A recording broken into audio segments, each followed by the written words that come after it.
Hi guys, this is your girl Wakeji Kamore and welcome to Reflections by Wakeji Kamore.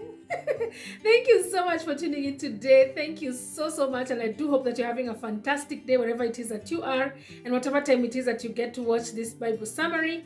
If you're here for the very first time, karibu sana. Please keep coming back. Remember to subscribe, to like, to comment, and most importantly to share this video. If you're a returning subscriber or a returning listener, you are the real deal. May the Lord truly bless you. So today we are going to be covering Deuteronomy chapter 25, which I'm going to be reading word for word from the New Living Translation. And we're in the last leg of the laws that Moses is repeating and retelling the new generation, after which we will proceed to the famous Deuteronomy blessings and Deuteronomy curses. And then after that, we're going to have Moses' farewell, and Sob is going to die. I know, I feel like I'm spoiling the movie, but you already know this is going to happen, guys. So anyway, Deuteronomy chapter 25, this is what it says. Suppose two men take a dispute to court, and the judge declares that one is right and the other is wrong. If the person in the wrong is sentenced to be flogged. Wait, flogged like Tandiko. The judge must command him to lie down, surely, and be beaten in his presence with a number of lashes appropriate to the crime, but never given more than 40 lashes. More than 40 lashes would be publicly humiliate your neighbor. Wow, that is what is humiliating. The lying down is humiliating. You must not muzzle an ox to keep it from eating as it treads out the grain. If two brothers are living together on the same property and one of them dies without a son, his widow may not be married to anyone outside the family. Instead, her husband's brother should marry her and have intercourse with her to fulfill the duties of a brother-in-law.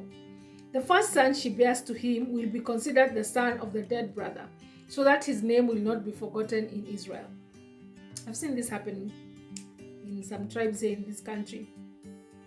But if a man refuses to marry his brother's widow, she must go to the town gate and say to the elders assembled there, "My husband's brother refuses to preserve his brother's name in Israel. He refuses to fulfill the duties of a brother-in-law by marrying me." The elders of the town will then summon him and talk with him. If he still refuses and says, "I don't want to marry her," the widow must walk over him in the presence of the elders, pull his sandals from his foot, and spit in his face. This is so dramatic. Then she must declare, "This is what happens to a man who refuses to provide his brother with children."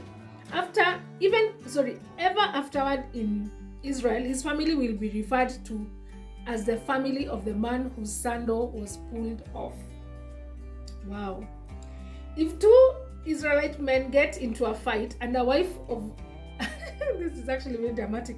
If two Israelite men get into a fight and the wife of one tries to rescue her husband by grabbing the testicles of the other man, you must cut off her hands and show her no pity. I thought it was just by mistake. You must use accurate scales when you weigh out merchandise, and you must use full and honest measures. You always use honest weights and measures so that you may enjoy a long life in the land that the Lord is giving you. All who cheat with dishonest weights and measures are detestable to the Lord your God. This happens a lot in the markets. Nowadays, I don't even know whether a kilo of meat is really a kilo of meat. Like, I feel like, squeezy kilo imekuwa light. It's because when I was younger, a kilo was heavy. Now I'm a little bit older, a kilo is lighter. I'm just like, a kilo is really light. Anyway, verse 17 says, "Never forget what the Amalekites did to you as you came from Egypt. They attacked you when you were exhausted and weary, and they struck down those who were struggling behind. They had no fear of God.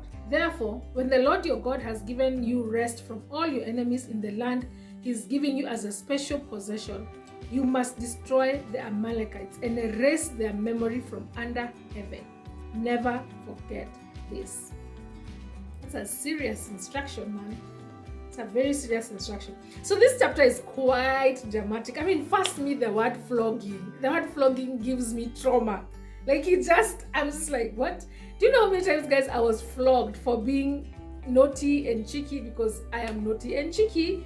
And when I was young, that was not a good habit, to be cheeky and naughty. So I was flogged enough times. So me, the word flogging, trauma. It reminds me of just how many times I was flogged. And I wonder what crime, like in that time, would actually be punishable by flogging. Like what crime is that, like that a whole adult will do that will make them be flogged in front of people? Can you imagine your dad being flogged in front of a judge? Like how humiliating is that?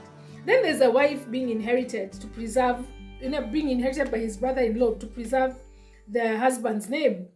Then there's a wife trying to rescue the husband from a fight and aguza the wrong body parts and then ends up losing her hands. Like there's so much drama happening in this chapter. But let us just focus on one thing that we can actually take home. Let us focus on unjust business practices being an abomination to the Lord.